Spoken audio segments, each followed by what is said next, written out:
माड़ी आसिब अंधार कला होइजिब आकाश दिन रे सृष्टि हेब रातिर भ्रम अंधार रे बुड़ीजिब अधा दुनिया आकाश रे दृश्यमान हेब महाजागतिक दृश्य कारण इतिहास रो सबुठु लंबा और पूर्ण सूर्यपराग देखिब ए पृथ्वी पूरा 6 मिनिट जाए अंधार होइजिब अनेक देश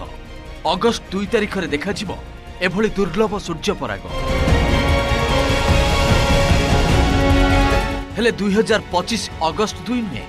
2027 मसीहा अगस्ट 2 तारिख रे हेब एही पूर्ण सूर्यपराग अर्थात आउ 2 वर्ष परे शताब्दीर सबुठु विरल और दीर्घतम पूर्णग्रास सूर्यपराग देखाजिब आकाश रे गत 100 वर्ष रे ना एमिति पूर्ण सूर्यपराग होइछि ना आसंता 100 वर्ष जाए हेब एही दिन सूर्य को संपूर्ण रूपे आच्छादन करिब चंद्र 2027 परे सीधा 2127 रे आसीब एपरि विरल सूर्यपराग दुनिया रे एक बड़ अंश अंधार रे बुड़ीजिब यूरोप उत्तर आफ्रिका मध्य प्राच्य रे एही विरल सूर्यपराग दृश्यमान हेब Morocco Algeria Tunisia Libya Egypt Sudan Saudi Arabia Yemen और सोमालिया भली किछि देश एही महाजागतिक दृश्य देखि पारिबो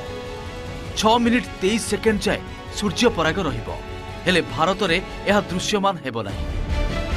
पूर्ण सूर्यपराग रे पृथ्वी किछि समय पई राति होई जाए कारण सूर्य चंद्र पछरे पूरापूरी लुचि जानती फल रे पृथ्वीर सूर्य किरण पड़े नाही अंधार होई जाए